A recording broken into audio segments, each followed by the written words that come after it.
Good morning दोस्तों, आपका बहुत बहुत स्वागत है हमारे चैनल दीप ज्योति प्रजापति में। आज मैं आपको चैप्टर 5 पार्ट सेकेंड वीडियो जिसमें numerical sorting and DC theory के हैं, तो प्लीज़ वीडियो को लास्ट तक जरूर देखिएगा और वीडियो को लाइक शेयर एंड कमेंट करना बिल्कुल भी मत भूलिएगा। दोस्तों, अगर वीडियो अच्छा लगे तो प्लीज़ कमेंट करके बताइए ज़रूर कि आपको वीडियो कैसा लगा। तो प्लीज़ वीडियो को लास्ट तक जरूर देखें। आइए स्टार्ट करते हैं। क्वेश्चन नंबर फर्स्ट क्या दिया गया है और उसे सॉल्व करते हैं। दोस्तों, क्वेश्चन नंबर फर्स्ट दिया गया है, परिपथ AB के गिर्द समतुल्य प्रतिरोध है। ये डायग्राम दिया गया है, इसको सॉल्व करना है और इसका आंसर बताना है। दोस्तों, इसका आंसर क्या होगा वो बताना है सॉल्व करके। तो आइए इसे सॉल्व करते हैं। आंसर फर्स्ट का बताना है। दोस्तों, देखा जाए तो A और B एक पूरा परिपथ ये कंप्लीट हो रहा है। उसके बाद जो 1 ओम और 1 ओम ये दिए गए हैं, ये दोनों समांतर क्रम में हैं और 1 ओम ये भी दोनों समांतर क्रम में हैं। तो आइए इसे एक एक करके हल करते हैं, उसके बाद इसका समतुल्य प्रतिरोध निकालते हैं। तो देखो दोस्तों, A और C के बीच का प्रतिरोध पहले निकालते हैं हम। तो A और C का प्रतिरोध निकालने के लिए फार्मूला होता है 1/R is equal to 1/R1 plus 1/R2। ये फार्मूला होता है प्रतिरोध निकालने का अगर समांतर क्रम में है। उसके बाद हमने यहाँ पर देखा कि हमें AC का मान निकालना है।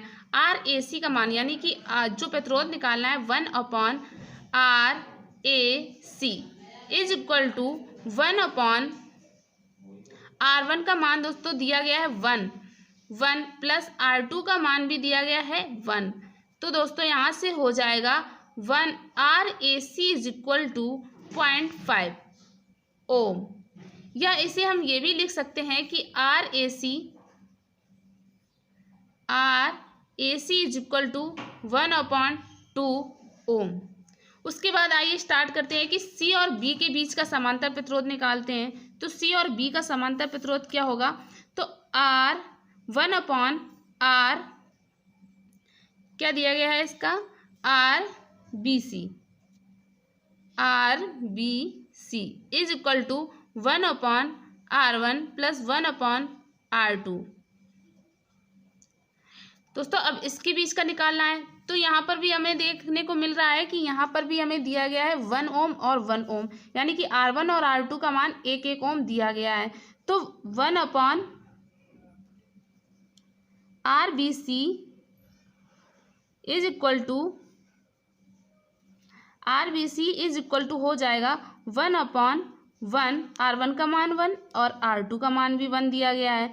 तो यहाँ से भी निकल आएगा RBC इज इक्वल टू 0.5 ओम। उसके बाद दोस्तों हम इसे भी लिख सकते हैं कि RBC इज इक्वल टू 1/2 ओम। अब हमें निकालना क्या है? हमें निकालना है समतुल्य प्रतिरोध। तो समतुल्य प्रतिरोध निकालने के लिए इसका यहाँ पर दोनों को ऐड कर देंगे। तो निकालेंगे पूरे का, यानी कि RAB यानी पूरे सर्किट का यहाँ से यहाँ तक का समतुल्य प्रतिरोध निकालना है। तो RAB बराबर हो जाएगा RAC प्लस RBC। उसके बाद हमने RAC और RBC का मान निकाल लिया है, ये कि हमें प्राप्त हो चुका है। तो हम यहाँ पर इसे ऐड कर देंगे 0.5 प्लस 0.5। तो इसको जब हम जोड़ेंगे या ऐड करेंगे तो इसका मान आ जाएगा 1 ओम, यानी कि RAB का जो कुल समतुल्य प्रतिरोध गिर्द समतुल्य प्रतिरोध दिया है वो हमारा आंसर हो जाएगा 1 ओम, यानी कि ये दोस्तों मैंने लगा दिया इस पर टिक, 1 ओम इसका आंसर सही होगा। आइए अगला क्वेश्चन देखते हैं। क्वेश्चन नंबर 2 दिया गया है, AB के आर पार प्रतिरोध होगा। ये डायग्राम दिया गया है, इसको हम सॉल्व करेंगे, उसके बाद आंसर बताएंगे आपको कि इसका आंसर कौन सा सही होगा। आइए स्टार्ट करते हैं क्वेश्चन नंबर 2 को सॉल्व करना। तो दोस्तों यहाँ पर देखते हैं कि क्वेश्चन नंबर 2 में एक डायग्राम दिया गया है। डायग्राम दिया गया है जो कि ये एक समांतर क्रम में जुड़े हुए हैं। ये R1 R2 R3 इनको नाम दे देते हैं। ये R1 R2 और R3 इनको नाम दे देते हैं। ये तीनों जो हैं ये हमारे समांतर क्रम में जुड़े हुए हैं। तो अब इनका हमें प्रतिरोध निकालना है। तो प्रतिरोध अगर हमें आंसर नंबर 2 देखते हैं आंसर नंबर 2 क्या आएगा? तो हमें निकालना है 1/r is equal to 1/r1 plus 1/r2 plus 1/r3। दोस्तों सिंपल क्वेश्चन है ये, समांतर क्रम में। ये यूपीपीसीएल में आया हुआ क्वेश्चन है, 2016 में ये यूपीपीसीएल में पूछा गया क्वेश्चन है। उसके बाद 1/r बराबर निकालना है हमें, तो 1/r is equal to 1/r1 क्या दिया गया है 10, 1/r2 क्या दिया गया है 10, 1/r3 क्या दिया गया है 10। अब इसको सॉल्व करना है, तो 1/r इज इक्वल टू 10, इसका एलसीएम जो आएगा वो आ जाएगा 10, तो इससे इसमें भाग देंगे, गुणा करेंगे 1 + 1 + 1। दोस्तों एलसीएम लेना तो सबको आता ही होगा, इसको तीनों को जोड़ देंगे 3/10 आ जाएगा, यानी 3/10। तो यहाँ से हमें निकालना है कि REQ बराबर हो जाएगा 10/3, 10/3। दोस्तों 1/r में जब हम 1/r को चेंज करेंगे r में, तो ये पलट जाता है, ये अपोजिट हो जाता है। तो जब हम 1 हटाएंगे ऊपर से, तो REQ बराबर अगर लिखेंगे तो 10/3 हो जाएगा, ये ऊपर चला जाएगा और ये नीचे आ जाएगा। तो REQ बराबर हो जाएगा 10/3, यानी कि इसका जब डिवाइड करेंगे 3 में से 10 में, तो इसका आंसर आ जाएगा 3.33 ओम। दोस्तों अब देखते हैं ऑप्शन में कौन सा ऑप्शन सही होगा। तो ऑप्शन नंबर ए सही होगा, इस जगह पर 3.33 ओम इसका आंसर होगा। दोस्तों इस डायग्राम से क्या आंसर निकलेगा, तो 3.33 ओम। इसके बाद आइए अगला क्वेश्चन देखते हैं क्या दिया। नंबर 3, 3 फेज ओम प्रतिरोधकों को एक त्रिभुज के रूप में जोड़ा जाए, किन्हीं दो कोनों के बीच प्रतिरोध क्या है? दोस्तों 3 ओम प्रतिरोधकों को एक त्रिभुज के रूप में हमें जोड़ना है। तो सबसे पहले हम इसका डायग्राम बनाते हैं कि इसका डायग्राम क्या होगा। तो इसका डायग्राम त्रिभुज की तरीके बनेगा, 3 प्रतिरोध जोड़ने हैं हमको।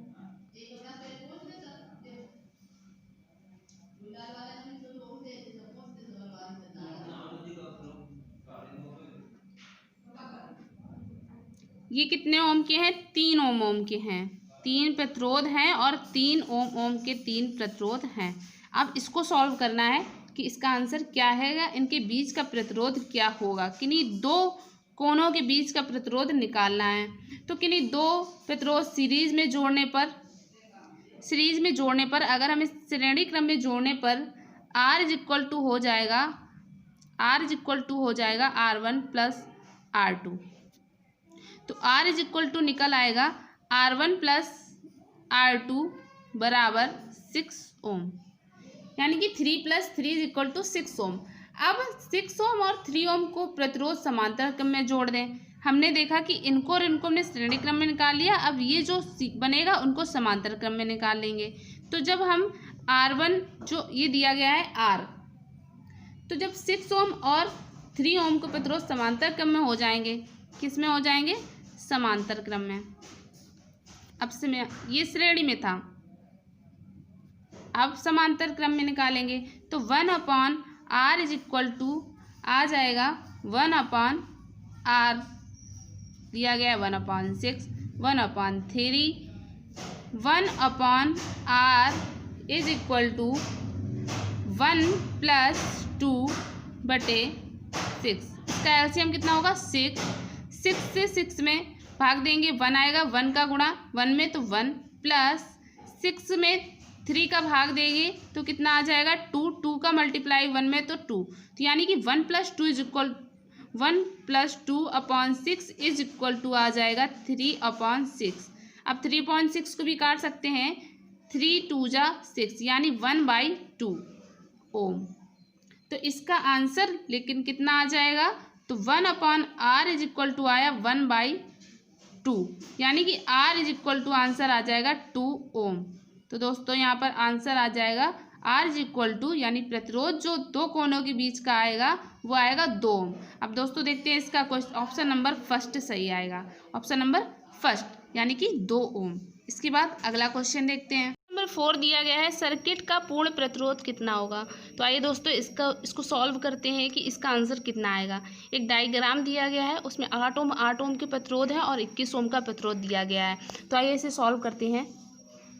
यहाँ से हम देखेंगे, यहाँ पर फार्मूला यूज हो जाएगा, यहाँ पर दूसरा फार्मूला यूज होगा। R1 इज इक्वल टू, यहाँ पर A मान लेते हैं 8 को और A2 मान लेते हैं 8 को, यानी कि A1 multiple A2 upon A1 plus A2। ये फार्मूले से हम इसको करेंगे। यहाँ R भी मान सकते हैं, हमने A1 मान लिया है, या R भी मान सकते हैं। तो RA R2 RA R2 okay. उसके बाद यहाँ सॉल्व करेंगे तो 8 8 जा होता है 64 अपॉन 8 में 8 को ऐड करेंगे तो आएगा 16। 16 से 64 कट जाएगा तो आ जाएगा 4 ओम। 16 4 जा होता है 64, यानी कि 4 ओम आ जाएगा। उसके बाद दोस्तों हमें पूर्ण प्रतिरोध निकालना है। पूर्ण प्रतिरोध यानी कि REQ इज इक्वल टू निकालना है हमें R1 प्लस R2 का मान दिया गया है 21 ओम। यहाँ से दोस्तों हमने देखा है कि R1 का मान हमने क्या निकाला है 4 ओम। तो 4 ओम प्लस 21 ओम। अब 21 में 4 को ऐड करेंगे तो आ जाएगा 25 ओम, यानी कि जो हमारा पूर्ण प्रतिरोध REQ इज इक्वल टू आया है वो आया है 25 ओम। दोस्तों हमारा आंसर आ गया 25 ओम। ऑप्शन में देखते हैं कहाँ पर दिया गया है। फर्स्ट में 30 ओम, सेकेंड में 37 ओम, थर्ड में दिया गया है 25 ओम और 29 ओम। तो इसमें आंसर सही हो जाएगा 25 ओम, यानी कि सेकेंड ऑप्शन इसका सही हो जाएगा। उसके बाद अगला क्वेश्चन देखते हैं दोस्तों क्या दिया गया है। 5 दिया गया है 2.2 किलोवाट व 220 वोल्ट वाले हीटर का प्रतिरोध कितना है। इसको ऑप्शन में बताना है सॉल्व करके कि इसका आंसर कितना आएगा। 220 ओम आएगा या 22 ओम आएगा या 2.2 ओम आएगा या 484 ओम आएगा। तो आइए दोस्तों इसे सॉल्व करते हैं। यहाँ पर दिया गया है P इज इक्वल टू दिया गया है दोस्तों, P इज इक्वल टू दिया गया है 2.2 किलोवाट। उसके बाद यहाँ पर V इज इक्वल टू दिया गया है 220 वोल्ट। तो यहाँ पर हम फार्मूला यूज कर लेते हैं R is equal to V square upon P. R is equal to V square upon P. दोस्तों अब देखते हैं V का मान दिया गया है 220, यानी कि 220 गुणा 220, वी स्क्वायर है भाई तो 2 बार मल्टीप्लाई हो जाएगा। उसके बाद दिया गया है P का मान कितना दिया गया है 2.2 किलोवाट दिया गया है, किलोवाट दिया गया है और ऊपर दिया गया है वोल्ट में। और हमें निकालना क्या है प्रतिरोध, हीटर का प्रतिरोध ओम में निकालना है। तो हमें बदलने के लिए हम इसका मल्टीप्लाई करेंगे 1000 से, यानी कि 1000 से हमने इसका गुणा कर दिया। अब दोस्तों इसको सॉल्व करते हैं कि इसको सॉल्व कैसे करेंगे। इसको सॉल्व कर लिया तो इसका आएगा 22 ओम।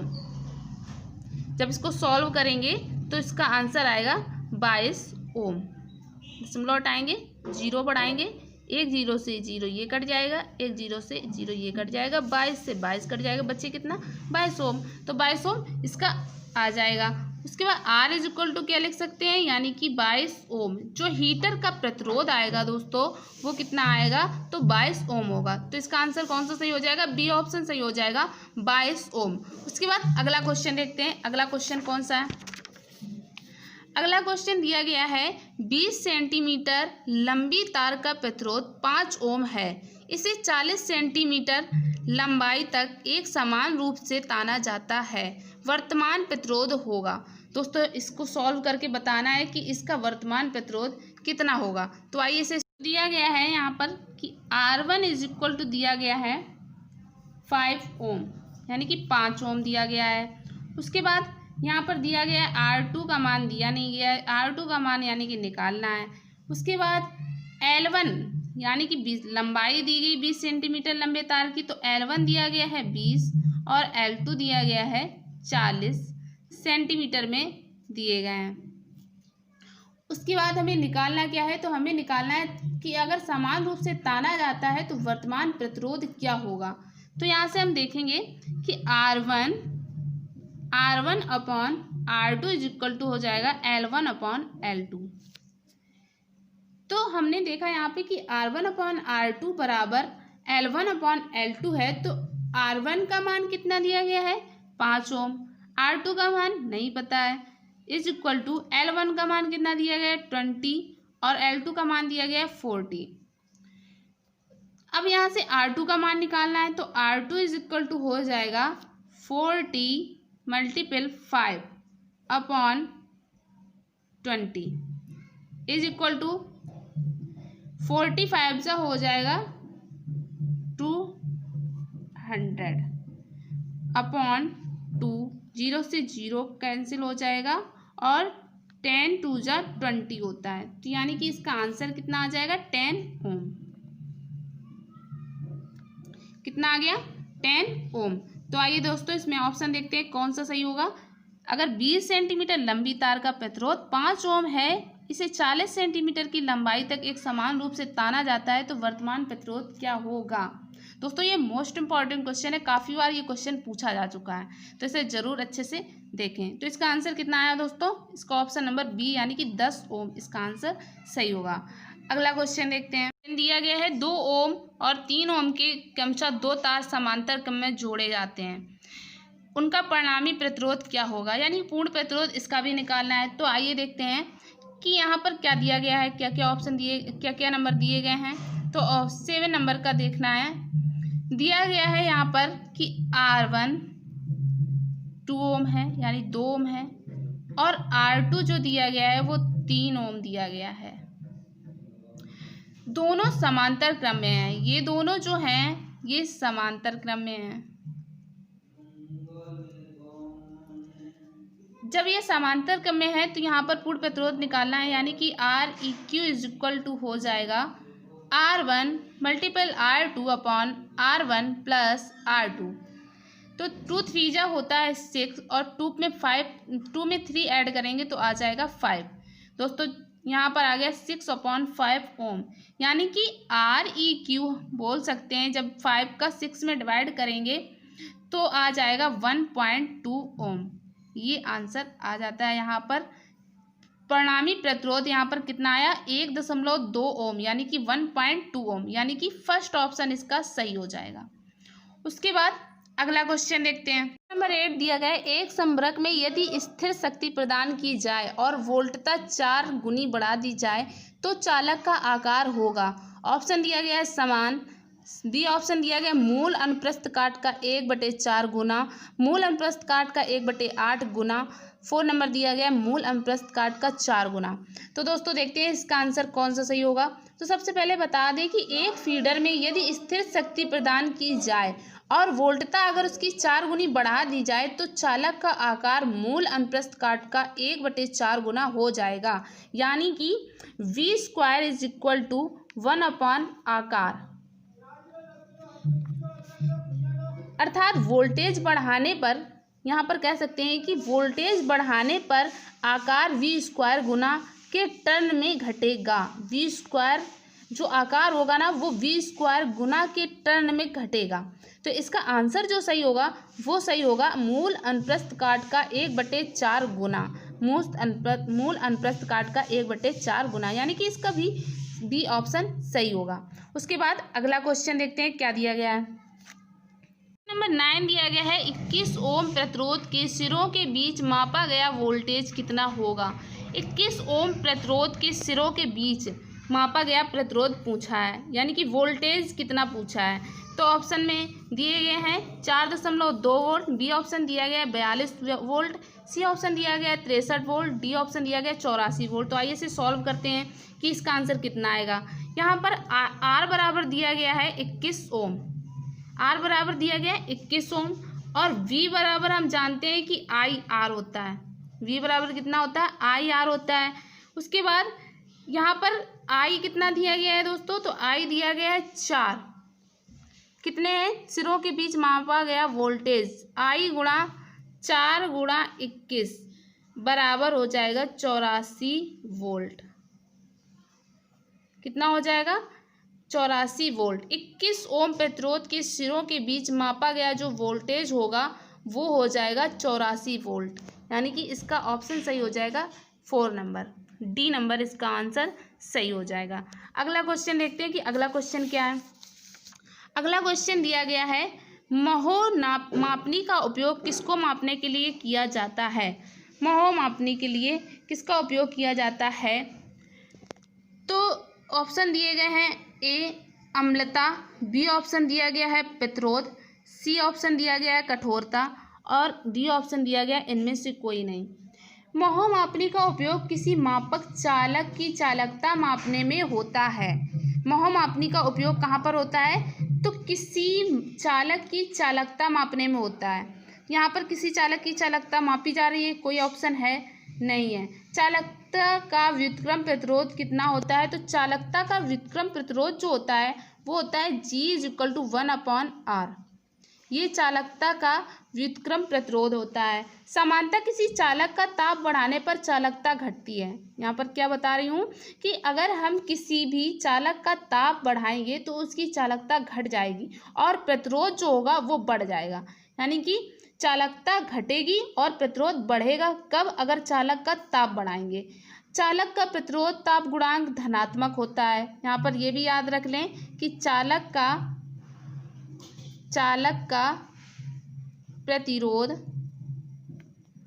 ताप गुणांक धनात्मक होता है।